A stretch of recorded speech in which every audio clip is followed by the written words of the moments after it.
wabarakatuh. Bismillah walhamdulillah wassalatu wassalamu ala rasulillah sayyidina Muhammad ibn Abdullah wa ala alihi wa sahbihi wa mawalah wa la hawla wa la quwata illa billah. Subhanaka la ilma lana illa ma 'allamtana innaka antal alimul hakim. Rabbi syrah li sadri wa yassir li amri wahlul 'uqdatam min lisani yafqahu qawli. Rabbi zidna ilman warzuqna fahman wa atina hikmatan. Allahumma barik lana fi majlisina hadza bi rahmatika ya arhamar rahimin. Amma ba'du. Ahlan wa sahlan wa marhaban bihudurikum wa biqudumikum. Al-Faqir sampaikan salam penghormatan kepada seluruh asatidzah wal jamaah yang hadir pada majlis yang mulia ini.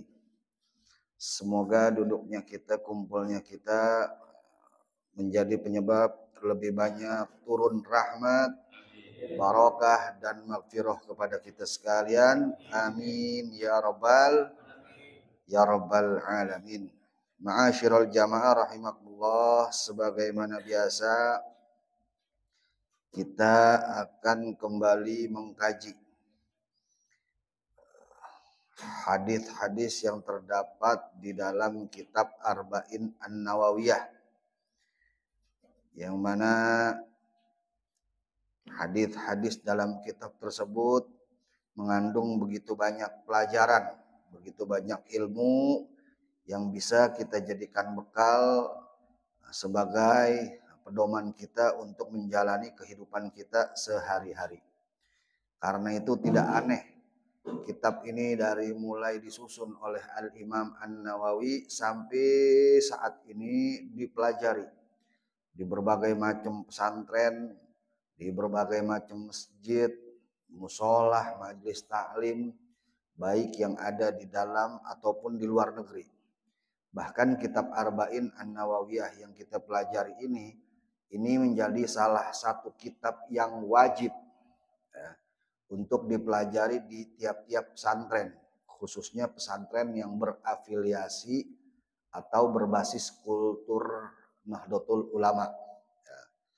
Jadi kalau misalkan kita yang dulunya santri atau anak kita sekarang nyantri di salah satu pesantren yang berafiliasi kepada NU atau yang kulturnya kultur NU, nah ini kitab Arba'in An-Nawawiyah ini udah pasti dipelajarin. Karena ini menjadi salah satu kitab yang wajib untuk dipelajari oleh para santri. Kenapa? Sebab hadis-hadis yang terdapat di dalam kitab Arba'in An-Nawawiyah ini hadis-hadis yang berkaitan dengan dasar-dasar agama. Hadis-hadis yang berkaitan dengan pokok-pokok agama yang tentunya kita perlu, kita butuh untuk menyempurnakan agama kita, insya Allah. Dan sekarang kita sudah sampai ke hadis yang ke-23 dari kitab Arba'in An-Nawawiyah ini. Ya. Bismillahirrahmanirrahim. Alhamdulillah wassalatu wassalamu ala Rasulillah wa ala alihi wa sahbihi wa mawalah wa la hawla wa la quwata illa billah. Amma ba'd. Wa bisanadil muttasil ilal Imam An-Nawawi rahimahullahu ta'ala anhu wa nafa'ana bi wa bi ulumi fid darain amin ya rabbal alamin. Qal an Abi Malik Al-Haris bin Asim Al-Ash'ari radhiyallahu anhu qala Rasulullah sallallahu alaihi wasallam at-tahuru syatrul iman walhamdulillah tamla'ul mizan wa subhanallah walhamdulillah tamlani au tamla'u ma bainas sama'i wal ard.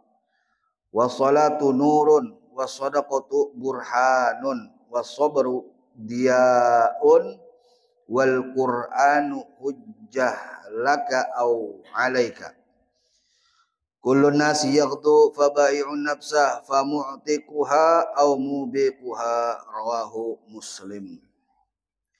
Naam, hadis yang ke-23 dari kitab Arba'in An-Nawawiyah.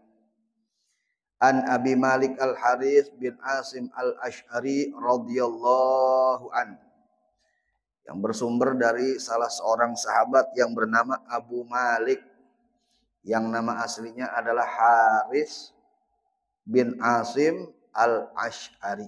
Al-Asy'ari ini salah satu suku yang ada di Arab, yang asalnya dari Yaman. Dan di Madinah ini ada beberapa sahabat yang bersuku Al-Asy'ari. Salah satunya Abu Musa Al-Asy'ari radhiyallahu an. Abu Musa ini merupakan sahabat yang sangat beruntung. Kenapa beruntung? Karena saat Nabi kita Muhammad sallallahu alaihi wasallam hijrah dari Mekah ke Madinah, begitu sampai di Madinah, ini semua sahabat perebutan pengen rumahnya ditinggalin oleh Rasulullah sallallahu alaihi wasallam. Semuanya perebutan. Ya. Makanya kalau misalkan ada ulama datang ke rumah kita, kita kudunya seneng. Karena mereka bawa berkah. Sebab mereka ini warathatul anbiya, para pewarisnya Nabi Muhammad sallallahu alaihi wasallam. Kadang kita ngelihat ustadz, ngelihat kiai datang ke rumah kita, apalagi bawa amplop, beruntung dulu, ya paling ini mau minta bantuan lagi ya. Bagaimana mau berkah hidup kita ya. Ya elah, paling ini mau minta bantuan lagi nih mah. Biasa ada ustadz. Kudunya kita seneng ya. Ini sahabat pada perebutan pengen rumahnya disinggahin sama Nabi, ditinggalin sama Nabi. Pada berebutan sampai akhirnya kata Nabi, begini aja dah, ini onta saya lepas. Ya, onta saya lepas. Nanti onta saya berhenti di mana, saya tinggal di situ. Gitu kata Nabi. Dilepas tuh onta, lepas jalan tuh onta, diikutin ya. Dan mereka berharap ini onta berhenti depan rumahnya dia supaya Nabi tinggal depan rumahnya dia. Ya. Diikutin ya. Sampai akhirnya berhenti depan rumah Abu Musa Al-Asy'ari radhiyallahu anhu. Wah, senang bukan gembira Abu Musa. Ya. Nah, beliau ini rumahnya 2 tingkat. Ya. Beliau akhirnya minta Nabi tinggal di tingkat yang atas, karena mereka nggak enak kalau Nabi di bawah, dia di atas gitu ya. Diminta Nabi tinggal di atas. Wah, disiapin semua. Datang nih orang-orang ke Nabi bawain makanan. Ada yang bawain buah-buahan dari kebunnya, ada yang bawa sayuran dari kebunnya, ada yang bawain berbagai macam hadiah. Yang kagak punya kebun, yang kagak punya buah-buahan, kagak punya sayur-sayuran, punya anak-anaknya dikasih. Ya, anaknya dikasihin. Salah satunya Anas bin Malik radhiyallahu an. Ya. Ibunya datang ke Rasul, ya Rasulullah, kami ini orang miskin, kami nggak punya apa-apa. Yang lain pada punya kebun, pada punya buah-buahan, pada punya sayur-sayuran, pada punya harta. Kami nggak punya apa-apa. Tapi anak saya banyak. Nah ini anak saya ya Rasul. Dikasihin untuk apa? Buat khidmat sama Nabi. Masya Allah. Ya. Buat khidmat sama Rasulullah SAW. Pokoknya anak saya apain dia udah disuruh-suruh, suruh begini suruh begitu. Ya. Makanya kalau dalam pondok nih, kita nih dulu di pondok itu kalau kita disuruh sama guru itu kebanggaan. Beda anak sekarang mah disuruh sama gurunya itu gengsi dia. Santri-santri dulu asal udah disuruh sama gurunya bangga. Jangankan disuruh bebenar rumahnya ya, disuruh ngebersihin WC gurunya aja bangga banget. Wah, ada tadi habis ngebersihin hamam guru, bangga, jadi kebanggaan. Ya, karena apa? Karena mereka tahu berkahnya. Ya. Makanya kalau kita punya anak nih, mondok di satu guru, di ustadz, di kiai, di habib, nah, kemudian di pondoknya disuruh-suruh, kita jangan ngegerutu. Tad, Kiai, Bib, anak-anak dipondokin buat belajar, bukannya buat jadi pembantu. Jangan begitu. Ente ngomong begitu bisa jadi ente penyebab anak ente nggak dapat berkah ilmu. Sebagaimana kisah yang berkaitan dengan Sayyidi Syekh Abdul Qadir Al-Jailani radhiyallahu anhu. Sayyidi Syekh Abdul Qadir Al-Jailani itu dulu ada orang datang ke rumahnya nitipin anaknya.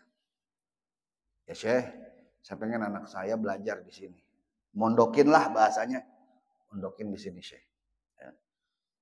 Ya udah diterima sama Syekh Abdul Qadir, belajar tuh anak. Nah, belajar tuh anak. Nah ada tetangganya yang hasut. Tetangga Syekh Abdul Qadir Jailani yang hasut. Emang kadang-kadang ulama kalau belum ada yang hasut kayaknya belum sempurna jadi ulama. Udah ada yang hasutin kalau ulama ya. Ada aja yang ngomongin begini begitu ya. Benernya aja disalahin apalagi salahnya. Nah tuh ulama udah begitu tuh. Ya. Anda saya ingat kejadian kemarin guru saya nanya, bagaimana pondok? Kan saya lagi bikin pondok nih. Ya, sekali-kali atau tengokin sono ya. Ditanya sama guru saya, orang menanyanya bagaimana ya. Nanyanya bagaimana pondok ya. Nanyanya begini, bagaimana pondok? Udah ada masalah belum? Kalau belum ada masalah belum sah ente gitu. Alhamdulillah Bib, besi udah pada hilang beberapa. Oh berarti udah bagus tuh ya. Nah, jadi biasanya tuh ulama tuh begitu tuh. Ada yang hasut. Itu apa namanya memang sudah sunnatullah. Nabi aja yang luar biasa dakwahnya, yang santun, yang bagus, yang lembut aja ada yang musuhin, apalagi kita yang banyak kurangnya ya. Makanya wajar. Kalau Ustadz ada yang ngegerutuin, jangan ngegerendeng ya, biasa gitu ya. Nikmatin aja, nikmatin ya. Itu tantangan dakwah ya, yang bikin angkat derajat ente kalau ente sabar nerimanya. Nah, apa namanya? Tetangganya nih hasut sama Syekh Abdul Qadir ya. Ngomong ke orang tua si santri tadi. Pak, bapak ini yang kemarin datang, yang belum lama datang mondokin anaknya ke Syekh Abdul Qadir ya? Iya. Tahu gak Pak, bapak kan mondokin anak biar anaknya belajar Pak di sono. Iya.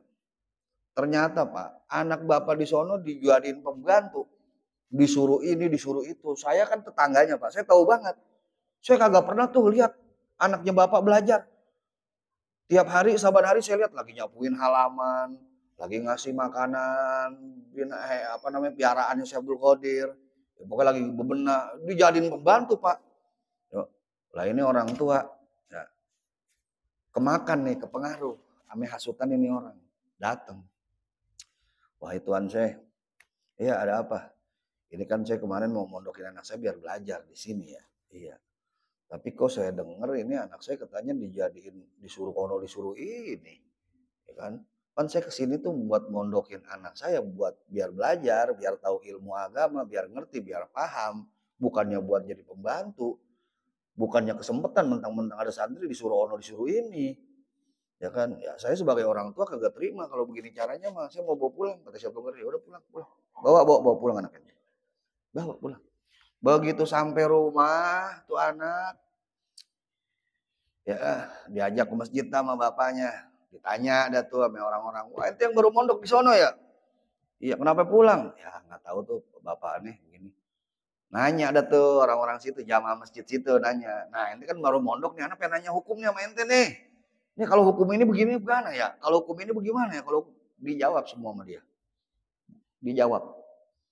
Dijawab semua. Sampai tetangga-tetangganya ngomong sama bapaknya ini. Luar biasa anak ente belum lama mondok itu padahal ya. Ditanya ini tahu, ditanya ini tahu. Hebat amat itu. Bagus banget itu. Mantap banget ilmunya. Padahal mah belum lama. Bagaimana lama itu. Jadi ulama besar ini anak ente. Kaget nih bapaknya.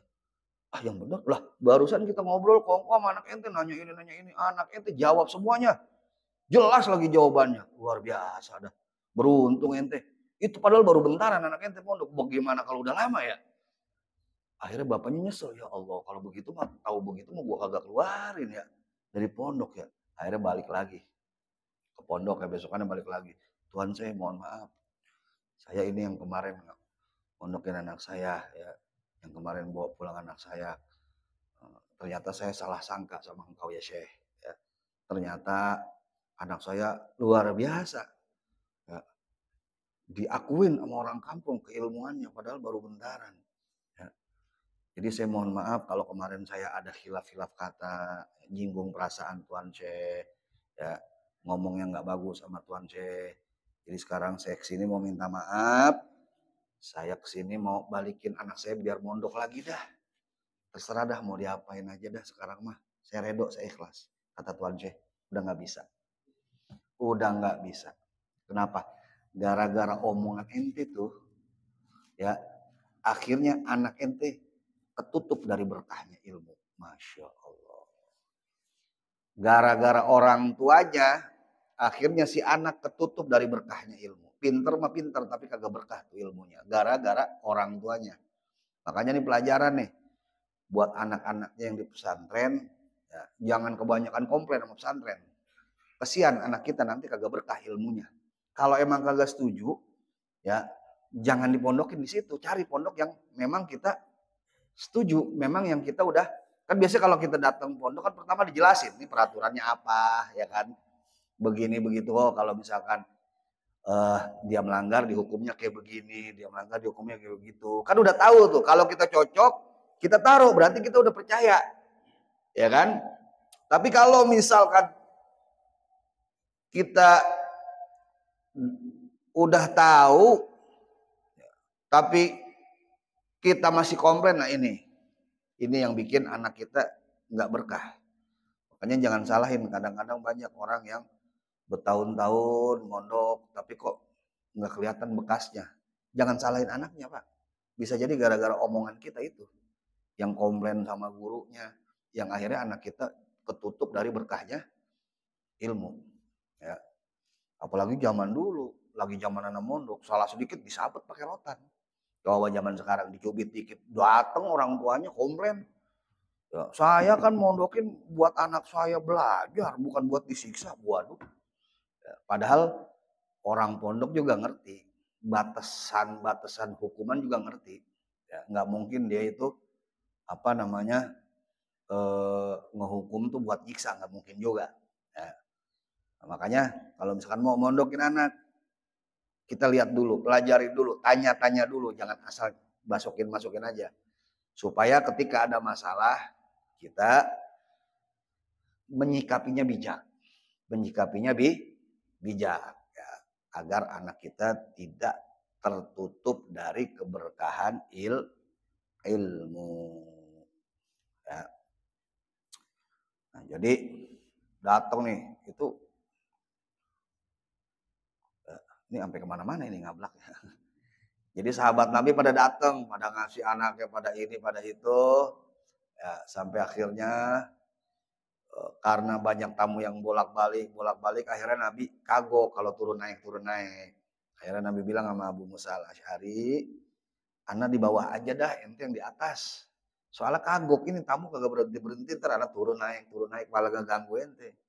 Akhirnya Abu Musa dan keluarganya pindah ke lantai atas, Nabi di bawah. Nah, itu Abu Musa al-Asy'ari satu suku nih sama periwayat hadis ini, yaitu Abu Malik al-Haris bin Asim al-Asy'ari radhiyallahu an. Qala Rasulullah sallallahu alaihi wasallam, at-tuhuru syatrul iman. Kesucian itu atau kebersihan itu sebagian dari iman. Ini hadis menjadi dalil bahwa penting juga kebersihan zahir. Ya. Jadi kalau ada orang Islam yang sok-sokan tawadu ngomong begini, yang penting makan hati. Ya, tampilan luar mah nggak penting. Salah, nih dibantah sama hadis. Ya. Salah satu ciri orang Islam ya adalah memperhatikan kebersihan lahiriahnya, kebersihan batiniahnya juga. Bukan cuma batiniahnya aja, tapi kebersihan luar juga diperhatiin. Jangan lihat casingnya, kan yang penting kan hatinya. Hati mah urusan ente sama Allah. Tapi salah satu ciri orang beriman adalah mereka memperhatikan kebersihan lahir dan kebersihan batin. Walaupun memang kita tidak boleh menjudge, menghakimi orang yang pakaiannya mungkin nggak bagus. Kita nggak tahu isi hatinya. Tapi salah satu ciri orang beriman, mereka memperhatikan tampilan luar juga. Tampilan luar juga penting. Makanya menutup aurat itu wajib. Ada orang ditegur, Pak, mohon maaf. Maaf itu dengkulnya kemana-mana, Pak. Kan dengkul aurat, Pak. Yang penting mah hati. yang penting mah hati. Urusan hati mah urusan ente sama Allah, kagak ada urusannya. Ini urusan syariat, urusan yang dohir harus diperhatiin juga. Ya. Kenapa? Ya ini salah satu dalilnya. Kebersihan atau kesucian sebagian dari iman. Ini juga termasuk mencangkup bersih pakaian, bersih tempat, bersih badan kita. Ya. Jadi jangan bawa-bawa dalil. Udah salah pakai dalil lagi. Ya kan? Ditegur nih sama temennya, negor temennya sayang. Ya, Allah sayang sama ente. Ya, Allah tegur ente melalui temen ente, diingetin. Ente nih udah tua bangka, aurat dijaga atuh. Ya, Allah sayang tuh. Allah tegur lewat anak kita, lewat temen kita, lewat tetangga kita, lewat guru kita. Ditegur, kagak terima. Udah gitu bawa dalil lagi. Nah, yang penting mah kan hati kita tetap sama Allah. Wah elah. Udah salah bawa dalil lagi ya. Udah salah bawa dalil ya. Ini rojulun ya, layadri wa layadri annahu layadri. Nah ini kalau kata Imam Ghazali jahil murokab. Mohon maaf udah bodoh. Wah itu udah tolol so tahu lagi pakai bawa dalil lagi kan. Yang penting mah ikhlas. Wah elah. Urusan ikhlas urusan hati. Urusan hati, urusan ente sama Allah. Urusan syariat, ini urusan dohir. Kita yang sayang sama ente wajib mengingatkan kalau ente lalai, kalau ente lupa. Ya. Jadi penting, jangan dianggap sepele ini pakaian nih. Nah, bagaimana mau jihad menutup auratnya kagak bisa. Makanya gak usah teriak-teriak jihad dah. Kagak usah teriak-teriak jihad, terus kagak usah pakai ngomong-ngomong bertorikoh, ikut torikoh, ikut torekat, ikut tasawuf. Nutup auratnya kagak bisa, udah jangan pakai ngomong tinggian. Nutup aurat itu ibadah paling gampang. Gampang kan nutup aurat? Gampang. Ya kan? Ibadah paling gampang. Kalau ibadah yang paling gampang aja kita kagak bisa lakuin, kagak usah ngomong yang tinggi-tinggi. Segala pengen jihad lah. Segala pengen bertorekoh lah. Ya kejauhan. Ente tutup aurat dulu yang bener. Tutup aurat yang bener. Kalau keluar rumah tutupin tuh dengkul ente. Ya. Sebab manakala ente buka aurat, di situ setan ngintilin. Malaikat kabur. Tapi begitu kita tutup aurat, ikut sunnah Nabi, mau menjalankan kewajiban, nah malaikat yang deketin kita, yang ngerubungin kita. Nah, jadi ini salah satu dalil bahwa kebersihan, kesucian dohir juga penting bagi orang beriman. Walaupun memang yang lebih utama adalah kebersihan hati. Memang betul kebersihan hati ini lebih penting.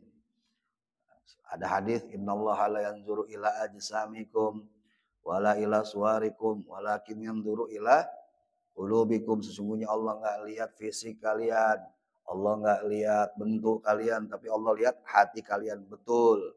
Ya, enggak salah dan enggak bertentangan dengan hadis ini. Tapi salah satu ciri orang beriman juga adalah mereka memperhatikan kebersihan, kesucian penampilan dohirnya. Nah, makanya ada cerita nih lucu nih. Saya pernah ketemu sama Ustadz. Ada namanya Ustadz Dery Sulaiman. Ini dulu ini Ustadz Dery Sulaiman ini jamaah tabligh. Dulu ini rocker. Dulu ini gitaris band rock, gitaris Betrayer. Pokoknya rocker dah. Dapat hidayah jadi jamaah tabligh. Lucu nih, dia cerita anak pernah ngobrol sama dia. Anak pernah ke Inggris, Bib. Pernah ke Inggris sama teman-teman anak. Kan kalau jamaah tabligh kalau kemana-mana pakai imamah, pakai gamis, ya pokoknya kemana-mana dah. Ya, makanya anak-anak untuk begitunya salut dah sama mereka dah. Pokoknya kemana-mana dia naik angkot, naik apa, pokoknya udah imamah sama gamis kagak pernah lepas. Datang ke Inggris nih ceritanya bareng-bareng sama temennya. Pakai biasa, pakai begitu, coba imamah. Begitu habis ya dakwah, biasa kan mereka ada program dakwah tuh ya. Program dakwah 4 hari, 40 hari, 4 bulan. Nah ini ceritanya mereka program dakwah ke Inggris. Datang. Begitu mereka ke Inggris, dakwah ceritanya lapar nih. Kita makan dulu yuk, ayo dah makan dah. Ada cari restoran. Cari restoran. Begitu mau masuk restoran ditahan sama penjaganya, sama manajer restoran. Maaf, Pak, Anda nggak boleh masuk. Wah ini mereka udah, loh kenapa nggak boleh masuk? Dipikir ada diskriminasi nih, dibedain nih. Mentang-mentang kita begini kagak boleh masuk nih. Mentang-mentang kita orang Islam kan di Inggris, di Eropa kan ada Islamfobia, ada ketakutan terhadap Islam wal muslimin ya. Mohon maaf Pak, kalian nggak boleh masuk. Loh kenapa? Ya, kita bawa duit, kita mau makan, ya kan? Kita bayar kok, kita nggak mau bikin rusuh. Bukan begitu Pak. Jangan salah sangka dulu. Restoran kami menjual makanan-makanan yang nggak halal, ya kan? Ada campuran babinya, ada campuran anjingnya gitu. Saya tahu kalian Muslim kan? Iya. Nah, Muslim nggak boleh kan makan babi, makan anjing kan? Iya.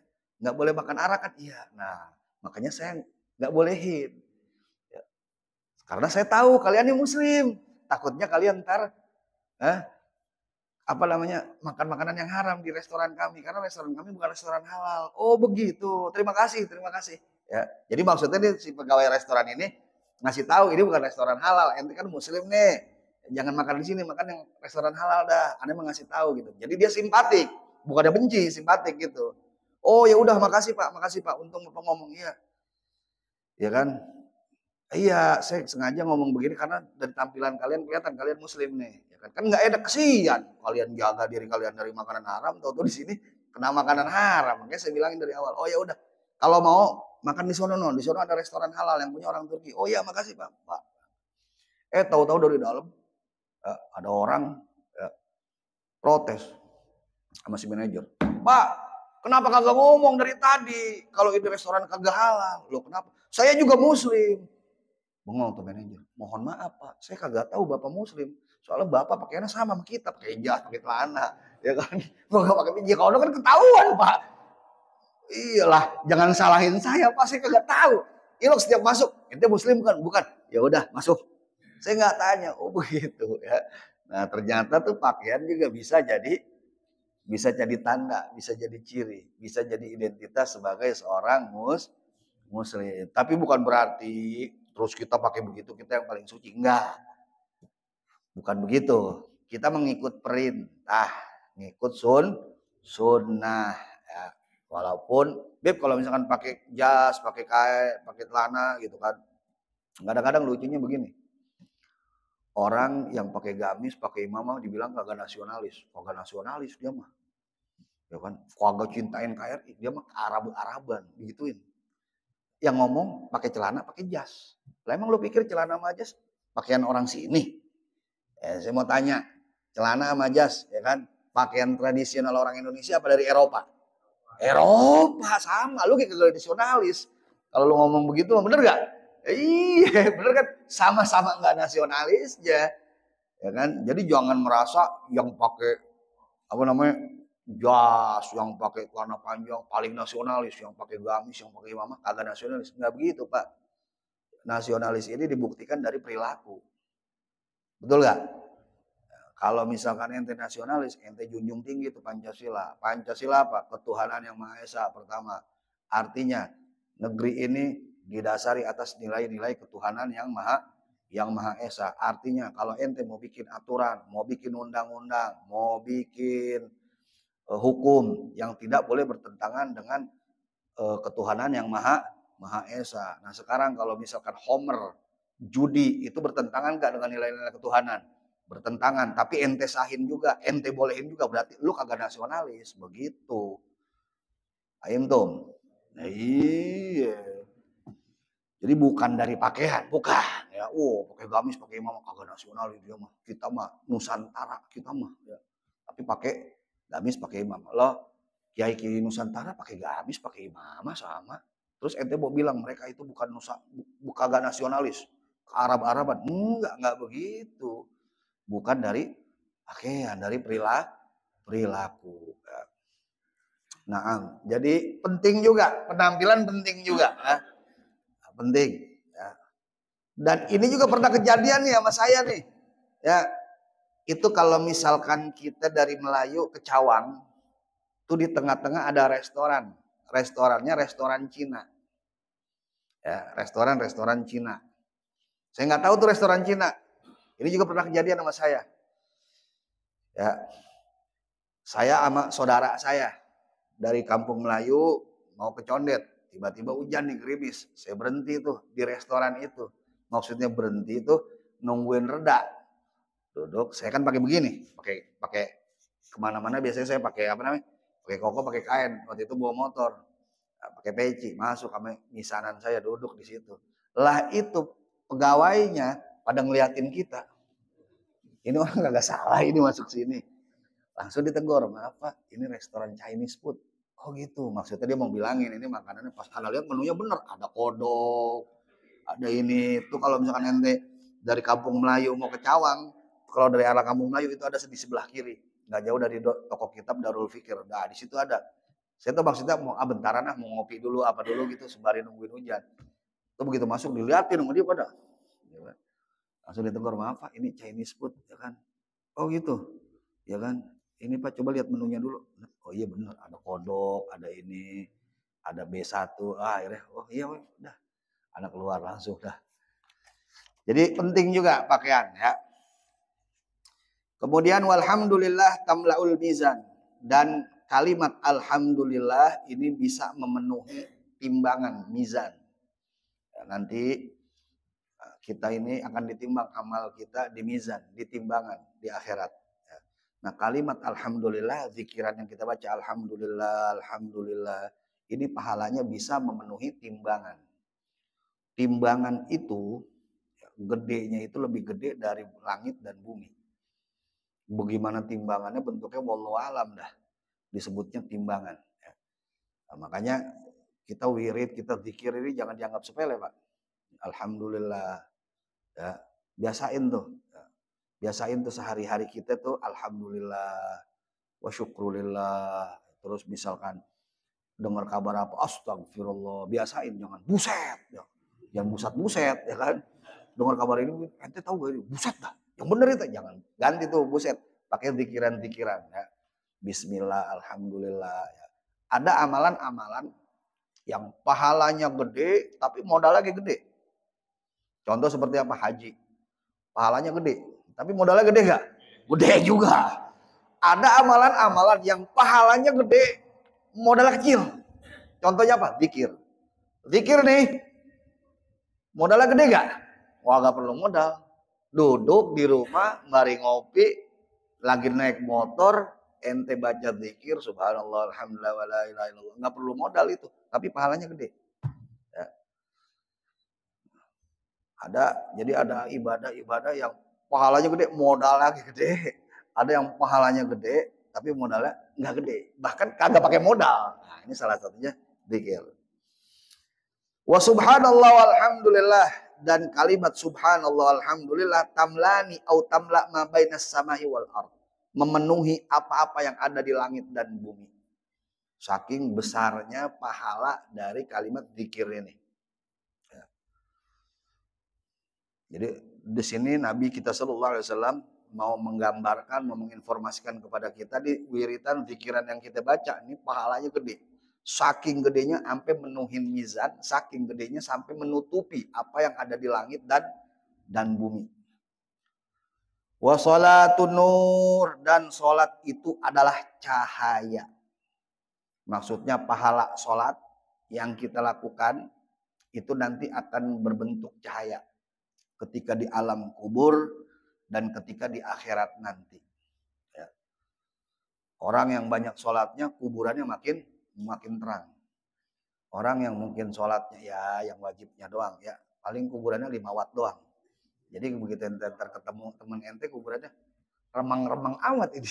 Yang jarang sholat dulu ya kan. Alhamdulillah dah segini masih ada nih. Ya kan ketahuan, ono terang amat, ya silo banget ono. Ya si Anu silo banget. Ya dia mah Masya Allah qobliyah ba'diyah kagak tinggal ya. Tahajudnya duhanya kagak tinggal dia mah. Ya pantesan terang kuburannya. Iya, kayak kuburan si Anu 5 watt ya kan. Nah, jadi nanti itu akan menjadi cahaya. Cahaya yang akan menerangi jalan kita ketika dikubur dan juga di akhirat. Ya. Wassadaqatu burhanun, dan sedekah adalah bukti keimanan seorang mukmin. Ya. Jadi orang mukmin ini salah satu buktinya apa sih dia mukmin? Sedekah, berani sedekah. Ya. Sebab sedekah ini Pak ibadah yang nggak gampang. Nggak gampang sedekah ini. Ya. Ente boleh dah ya sholat, puasa, ini teman kalau udah urusan sedekah berat banget rawannya. Jawab jujur nih di dompet kita ada 100.000, 50.000, 20.000, 10.000, 2.000 sama 1.000. Kira-kira yang mana? Hah? Ya. Itu kalau duit bisa ngomong tuh, duit bisa ngomong, dia ngobrol tuh duit. Begitu kotak lewat dateng, si 1.000 ngomong, ya paling gini gua lagi. Kata yang 100.000, gua mah aman, gua mah ngobrol itu duit kalau bisa tuh. Kalau bisa ngobrol dia, gua mah aman, gua mah. Ya kan, kagak bakal dimasukin gua mah. Yang 2.000 sama yang 1.000, ya paling kita berdua lagi nih ya. Iya. Katanya begitu tuh ngomong ya. Jadi sedekah ini salah satu bukti ya keimanan seseorang ya. Mana kosot sodakoh an malin, tidak akan kama qala Nabi sallallahu alaihi wasallam. Ya, tidak akan berkurang harta karena sedekah, bal yazdat. Bahkan akan lebih. Itu Nabi yang ngomong. Nabi ngomong bahkan negesin bal yazdat. Tapi justru bakal bertambah. 3 kali Nabi ngomong. Ya. Kalau Nabi udah ngomong begitu berarti Nabi meyakini banget. Jadi sebetulnya kita kalau sedekah ini bukan yang ngabisin duit Pak, bukan. Sebetulnya nyimpen duit kita di bank akhirat. Di bank akhirat kita ngedepositoin duit kita di akhirat. Kita ngeluarin 100.000 nih lewat sedekah. Itu ditaruh sama malaikat di akhirat. Kagak hilang. Ditaruh di rekening kita di akhirat. Ya. Bukannya hilang, bukan. Ditaruh di rekening kita di akhirat. Begitu kita nyampe di akhirat, ya, rekening kita dikasih nih duit ente yang dulu ente tabungin. Ya. Dulu 1.000 saat ente ambil udah berkali lipat Pak. Udah berkali lipat. Jadi tuh sedekah tuh ibarat kita ngirim paket. Kita kan biasa suka ngirim paket nih ya. JNE, JNT, Tiki, ngirim dari tempat kita ke tempat lain. Itu begitu. Kita naruh duit di musola nih. Itu duit diambil sama malaikat, ditaruh ke rekening kita di akhirat. Bukan hilang, bukan. Jadi makin banyak kita nginvest, ya, makin tenang kita di sono. Sebab perjalanan akhirat ini lebih panjang. Kita di dunia aja nih, ya, yang nggak begitu panjang nih. Kita udah nyiapin nih buat ini, buat anak, buat ini. Kita siapin tuh, ya kan? Kita siapin tabungan, ada yang deposito, ada yang asuransi supaya ke cover tuh ya. Itu akhirat nanti perjalanan lebih panjang lagi. Jadi nabung yang paling aman nabung kemana? Nabung ke akhirat udah. Duit habis udah masukin dah. Lewat mana? Lewat sedekah. Sedekah ke musola, sedekah ke masjid, sedekah ke pesantren, sedekah ke fakir miskin, sedekah ke janda, jandanya yang janda muda lagi ya.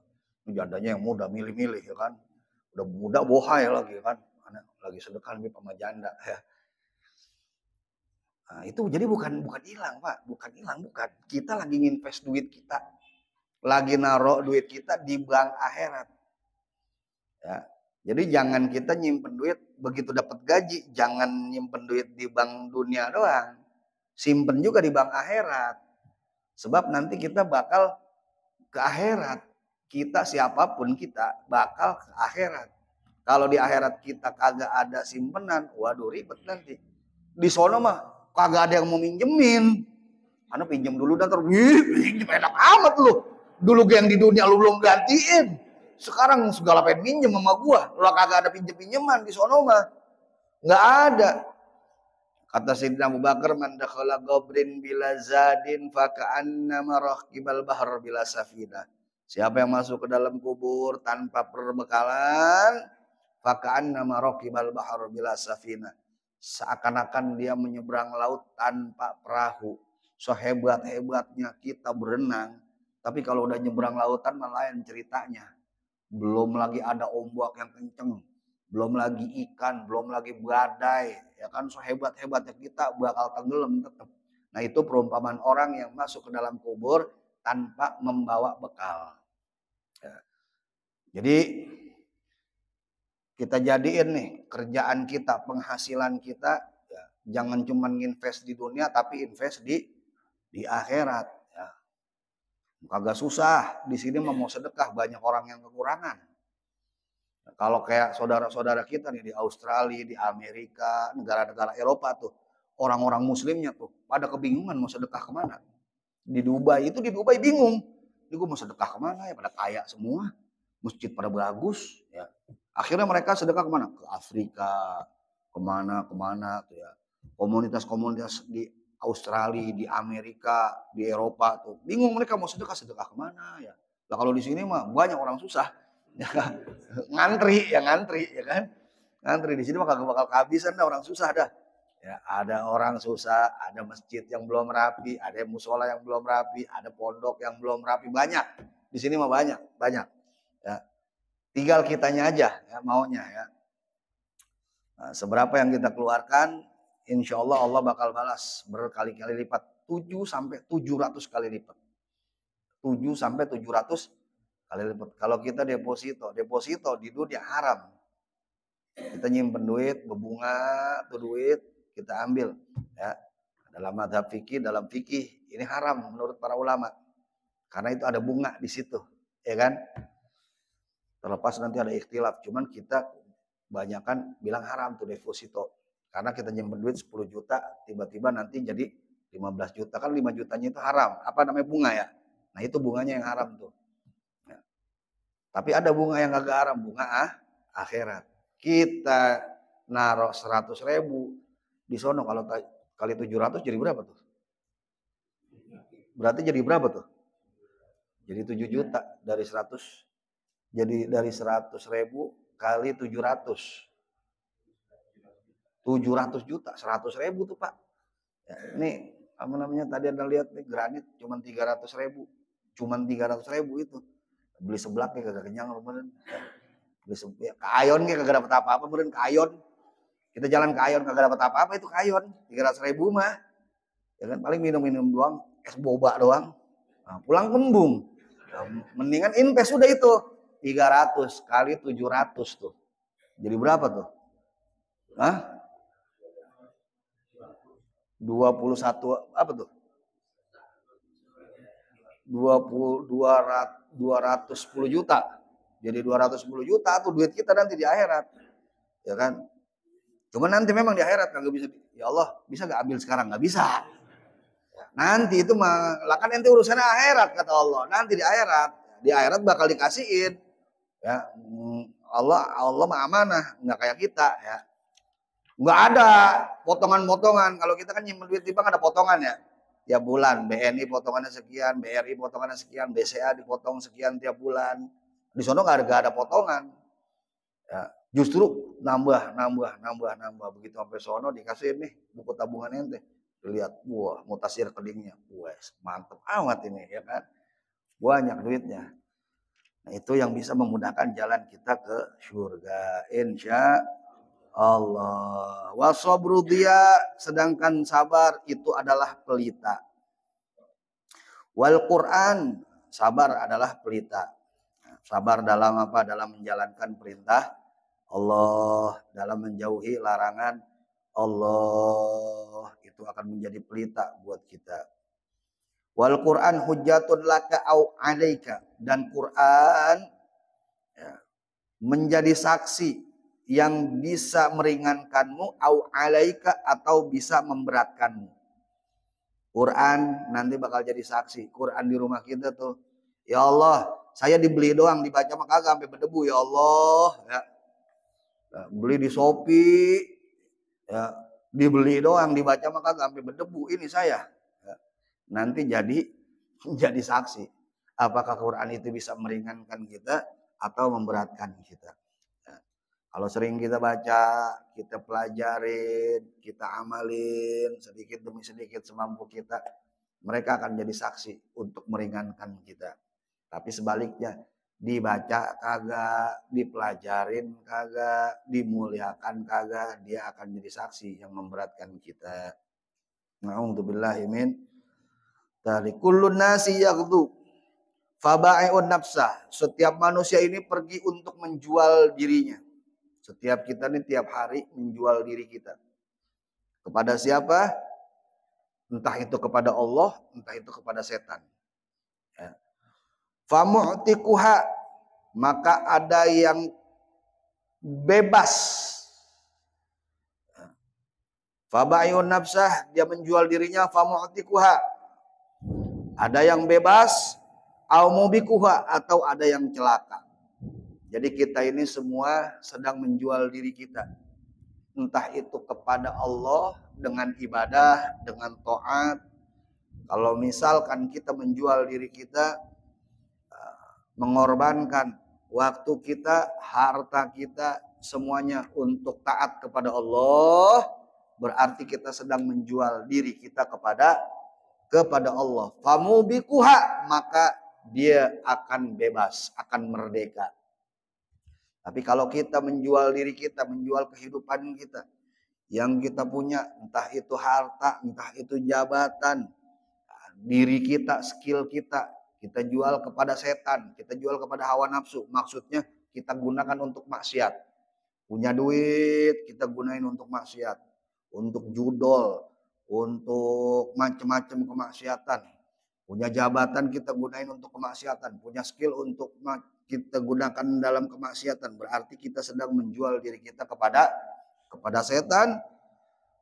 Mubikuha, maka itu akan mencelakakan dia. Na'udzubillahi min dzalik. Mudah-mudahan kita ini orang-orang yang menjual diri kita kepada Allah ya, sehingga Allah Subhanahu wa taala akan balas diri kita, akan balas harta kita dengan balasan yang terbaik yang berlipat ganda. Amin ya rabbal alamin. Wallahu a'lam bissawab. Bil qabul. Al-Fatihah.